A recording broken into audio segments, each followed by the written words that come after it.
Hey there, adventure seekers. Welcome back to Freedom's Soapbox. We're trading the hustle and bustle for a slice of beachy paradise.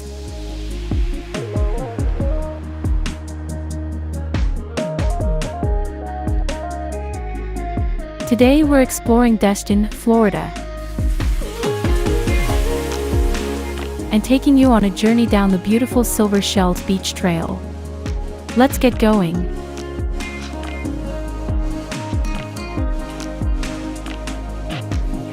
The Silver Shells Beach Trail.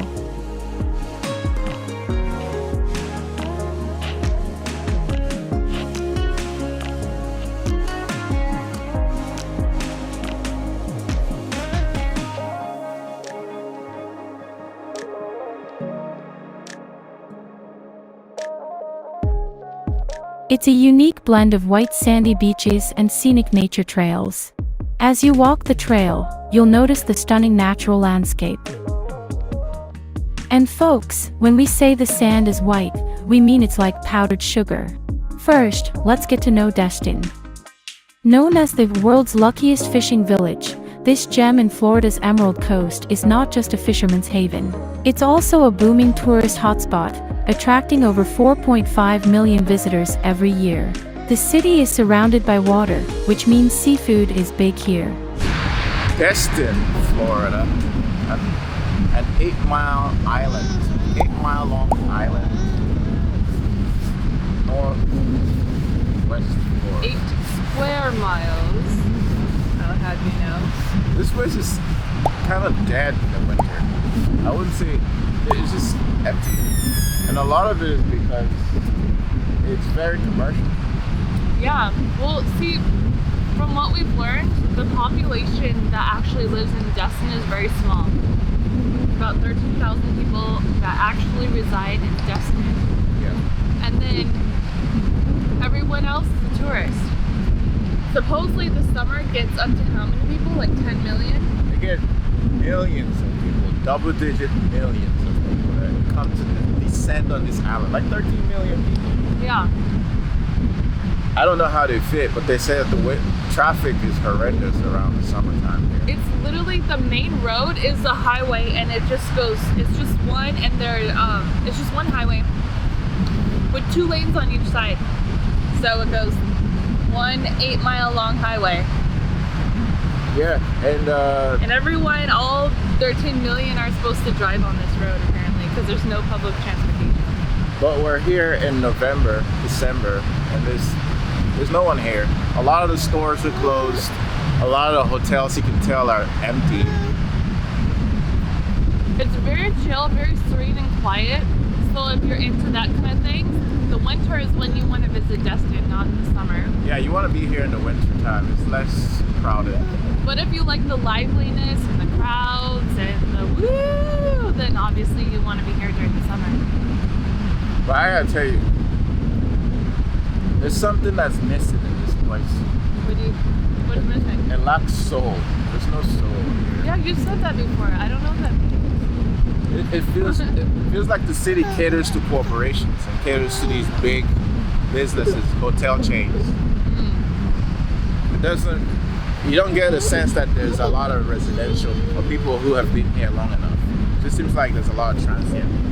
Some businesses give you like the small town feeling. Yeah. You know. But a lot of businesses here just got that commercial feel, and there are a lot of chain businesses here, chain restaurants. Well, what do you like about this place? Because you always like to focus on what you don't like. What's to like here is obvious. The emerald water, Oh man. the white sand. I mean, it's powdery sand. It's just beautiful. Right? The entire island is just gorgeous. When we first came, it was freezing. But it's only a But- very short period of time. Yeah, actually, for the majority of the time that we've been here, it's been like, I guess, in the 70s It's been nice, yeah. or so. So it's decent. It's actually really comfortable. Very comfortable. The weather here is great. And every so often, every 3 days or so, you get rain. we've been getting somewhat of a rainstorm. But driving down the road, you can't help but feel that there's so much potential here, but there's also missed opportunities. I don't know whether it's because of the hurricanes that they haven't chosen to develop this place, but you get that feeling that they could have done more with that. And rather, it seems like things have stayed the same for a very long time. So when you go into certain buildings or certain restaurants, like the Chinese restaurant we ate at recently, you can tell that it's been that way for a long time, and it's in need of upgrade, including the place where we're living. So things stay the same, they don't change, they don't upgrade, and that's the feeling that you get here. That's true. I mean, I love the place where we live. It's so nice. It's very quiet. I actually prefer that to the condo building next to us, because where we are, it's kind of hidden. And it's cute. We still have oceanfront on both sides. So you see the beach across the street, but you also see the bay on where you are. But the only thing is, I mean, like the floors, the stairs, they're very creaky.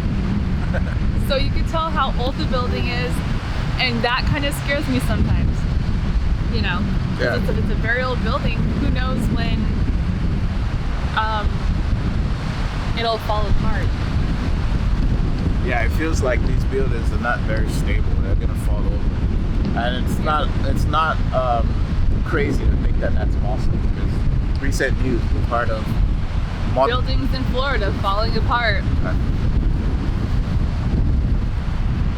We just have terrible leadership, incompetent leadership that are so beholden to corporations. I wish that they invested more in the people and empowered people to make the place that they live better. I think that if they empowered everyone, not just a certain group of people, invested, this place will flourish even better. We've been watching a lot of Dubai content recently.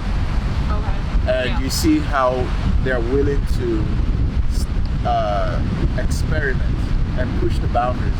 You can tell that for sure. They invest in the people. They want businesses to flourish. And the way corporations are set up there, the government has a bit of ownership in the business. So when you register any company in Dubai, register your business, you can't get past this part. Every business that's registered in Dubai automatically owns a portion of your company. Wasn't it 10%? Something like that. Something? So the government is invested in the success of your business, and they give you all the tools and resources that you need. Plus, here's the best part: no tax on your revenue. Zero tax. It is a little bit more expensive to register your business in Dubai. I mean, there are two options: the free zone option, and then the mainland, or whatever that one is called. I wouldn't call it expensive. Yeah, it's not like ridiculous, but I think wasn't it the most expensive business registration to do in Dubai? I think was like what, 5,000? Yeah, that's not expensive. It's not expensive considering the fact that, well, you don't pay any taxes. You pay no taxes for your business. So after, I mean, if you compare that to what you pay the government, like in California, when you register your business in California, maybe the registration is what, $75? No. And then you have all your fees. But then at the end of the year, you have your taxes. Federal taxes, period, across the country is really high. Yeah. For corporations and for individuals, which is a stark difference. So when you compare that to Florida, plus they're very innovative. They encourage innovation. They want you as the entrepreneur to test the limits. How can you imagine if entrepreneurs here were encouraged to innovate. You're going to see some of these buildings reimagined. Yeah. You know, why do you have an entire shoreline filled with hotels and vacation rentals? Mm-hmm. Where are the residents supposed to live? Right. Why don't you make these more interesting or offer something more than just, a pool and a bed? Yeah. So there needs to be, there's no innovation here in Destin, Florida. Alright, you want to go for a run? Let's go for a run. If you're looking for a vacation that offers both adventure and serenity, then Destin is calling your name. Before you go off planning your next great escape, don't forget to like this video, drop a comment below, and smash that subscribe button for more travel experiences that you won't want to miss. Now you know why the Silver Shells Beach Trail in Destin, in general, should be high on your travel bucket list. Happy adventuring!